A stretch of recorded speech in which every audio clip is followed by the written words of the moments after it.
Correct statement for an element with atomic number 9 are.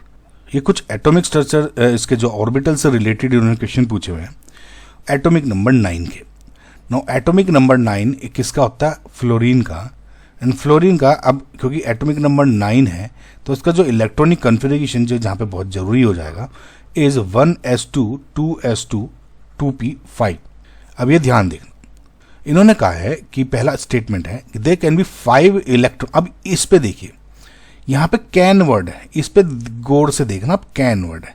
Okay, there can be 5 electrons for which ms is equals to, यानी spin only magnetic moment is +½ ठीक है, 5 electrons +½ में है and 4 electrons for which ms जो है -½ है। Can word बहुत जरूरी है, क्यों है अभी बताता हूं।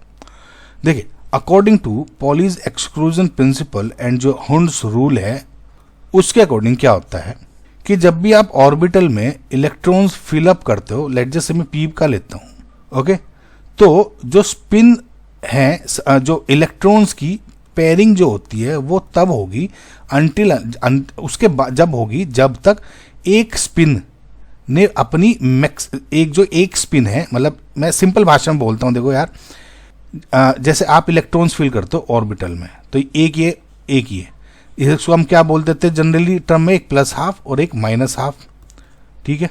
तो इन्होंने ऐसे बोला है कि जो ऑर्बिटल्स हैं उसमें पेयरिंग तभी होगी जब तक जो एक सिंगल स्पिन वाला या सेम स्पिन वाला मैक्सिमाइज अपना भर ना दे इलेक्ट्रॉन। यानी अगर मैं इसको इस तरह से भर रहा हूं तो पहले ये सेम स्पिन के बनेंगे, उसके बाद ही यहां से दूसरे स्पिन की पेयरिंग स्टार्ट होगी। यानी अगर मैं इसको कहूं तो पहले +½ +½ +½ जब ये पूरा हो जाएगा तभी यहाँ पे -½ -½ होगा। अब ये जरूरी नहीं है कि पहले +½ ही भरेगा, इट इज ऑल्सो पॉसिबल कि पहले -½ भर दें। यानी दिस इज ऑल्सो पॉसिबल कि मैं इसमें सबसे पहले नीचे ये वाले भर दूं, जब ये मैक्सिमाइज भर जाएंगे तब मैं ऊपर वाला भर दूं। यानी पहले -½ -½ लेकिन फिर +½ दूसरा डायरेक्शन का, लेकिन ये तभी होगा जब एक स्पिन मैक्सिमाइज भर जाएगी। अब मैंने कैन क्यों कहा है, क्योंकि इसमें दोनों केसेस पॉसिबल हैं। इन्होंने ये कहा है कि एक केस ऐसा पॉसिबल है जहां पे ये 5 इलेक्ट्रॉन्स है +½ के एंड 4 इलेक्ट्रॉन्स है -½ के। तो अगर आप इस वाले इसको अकॉर्डिंग देखते हैं, लेट जस्ट अज्यूम कि पहले +½ वाले भर रहा हूं मैं, तो अब 1s2 है, 1s2, तो इसमें +½ यहां से ऐसे लिख देता हूं, -½ यानी एक ये, फिर 2s2 में भी ऑर्बिटल है, इसमें पहला +½ फिर -½ ऐसे भर देता हूं, ठीक है। अब है 2p5, यानी अगर इस पे देखते हो पहले ये वाले भरे गए सपोज, तो +½ +½ और उसके बाद ये कितने 5 इलेक्ट्रॉन्स होंगे, 1 2 3 4 एंड 5, यानी -½ इधर नहीं होगा क्योंकि इधर एक इलेक्ट्रॉन है। तो +½ के कितने कैन, अगेन मैं बोल रहा हूं क्योंकि इसमें पहले इन्होंने एज्यूम करा है कि ये केस भी पॉसिबल है। तो 1 2 3 4 एंड ये वाला एक +½ 5, तो +½ ms के कितने हो गए 5 इलेक्ट्रॉन्स एंड सिमिलरली -½ के कितने 1 2, अच्छा एक -½ मैंने यहाँ लिखना भूल गया, 3 4, ठीक है। तो -½ के कितने हो गए 4 इलेक्ट्रॉन्स एंड विच इज इन्होंने कहा है, इसका मतलब ये करेक्ट स्टेटमेंट हो गया। एकदम सेम इसी से रिलेटेड है आपका बी ऑप्शन। जैसे मैंने आपको कहा यहाँ पे कैन पे मैंने बार बार आपको एम्फेसाइज किया था, लेकिन इसमें कोई कैन नहीं है। इन्होंने एक एब्सोल्यूट स्टेटमेंट दे दिया कि there is only 1 electron in pz orbital.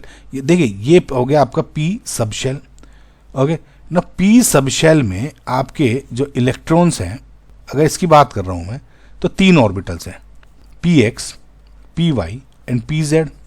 अब क्योंकि देखिए ये जो px py एंड pz हैं ये सेम एनर्जी के ऑर्बिटल्स होते हैं, समझ में आया? सेम एनर्जी के ऑर्बिटल्स का मतलब क्या बोलते हो आपको, डीजनरेटेड ऑर्बिटल्स, या ठीक है डीजनरेट ऑर्बिटल्स।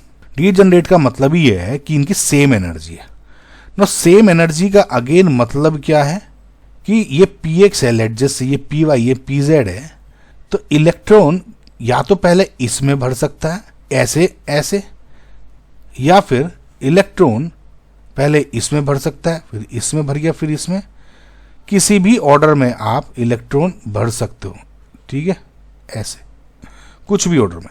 तो ये ज़रूरी नहीं है कि जब मैं आपको इस तरह लिखता हूं, ये एक तरीका है लिखने का, है ना, ये जरूरी नहीं है कि पहले ऐसे 1 2 3 4 5 और हमेशा यहाँ पे pz में एक इलेक्ट्रॉन होगा। इट इज नॉट जरूरी, पता है ना, इसमें क्योंकि डीजनरेट ऑर्बिटल्स हैं यानी सेम एनर्जी के हैं, इट इज ऑल्सो पॉसिबल कि मैं क्या कर दूं, पहले इलेक्ट्रॉन यहां से भर दिया 1, फिर 2, फिर यहाँ 3, फिर यहाँ 4 एंड फिर यहाँ 5 कर दूं, हो सकता है px हो जाए एम्प्टी।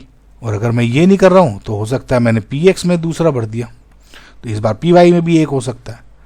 कुल मिला के समझ में, तो ये कहना बिल्कुल एब्सोल्युटली कि there is only 1 electron in pz orbital, this is not true. This is possible but हमेशा नहीं है, नॉट ऑलवेज। तो इसका मतलब ये गलत हो गया। अगला है the last electron goes to orbital with n is equal to 2 and l is equal to 1। अब देखिए इसमें क्या बोला है, l इज इक्वल टू 1 किसके लिए होता है, l की वैल्यू 1 होती है p ऑर्बिटल के लिए। देखिए l इज इक्वल टू 0 तो मतलब s, l इक्वल टू 1 मतलब p, 2 होता है तो d, 3 हो गया तो f, l इक्वल टू 1 है मतलब आप p सब शेल की बात कर रहे हो, n इक्वल टू 2 मतलब जो आपका प्रिंसिपल क्वांटम नंबर है, नंबर ऑफ शेल। अब इसमें भर जाए, इसमें भर जाए, इसमें भर, डजंट मैटर, ये 2p5 में ही आपका एक लास्ट इलेक्ट्रॉन भरा गया है, तो 2 मतलब n is equal to 2, okay, and p मतलब l इज इक्वल टू 1, यानी दिस इज ट्रू, ओके। अगला है the sum of angular nodes of all the atomic orbital is 1। So जो नंबर ऑफ एंगुलर नॉट्स होता है वो basically हो गया आपका l की वैल्यू, यानी अब देखिए ऑल द एटॉमिक ऑर्बिटल्स पूछा हुआ है। अब इसमें ये तीन कितने हो गए, एक ही हो गया 1s, एक ऑर्बिटल हो गया 2s वाला, और ये एक ये 3 ऑर्बिटल हो गए यानी 2px, 2py एंड 2pz। अब इनके l अगर आप कैलकुलेट करो क्या हो गया, 1s, s की l की वैल्यू पूछिए, s के लिए l की वैल्यू होगी 0, सिमिलरली इस s के लिए 0 होगी l की वैल्यू, 2px के लिए देखिए ये एक ऑर्बिटल ये है, एक ही ऑर्बिटल है, एक ही ऑर्बिटल है, तो इसकी भी कितनी होगी 1, एक इसकी होगी 1, एक इसकी होगी 1। तो जब मैं बोलता हूं टोटल एंगुलर नॉट्स मतलब इन सब का l का सम, यानी ये प्लस ये प्लस ये प्लस ये, यानी क्या हो गया 3। तो total sum of angular nodes of all atomic orbitals is 3, यानी ये गलत हो गया। इसका मतलब जो आपका ऑप्शन नंबर 2 है, A एंड C ओनली ही आपके करेक्ट स्टेटमेंट्स हैं।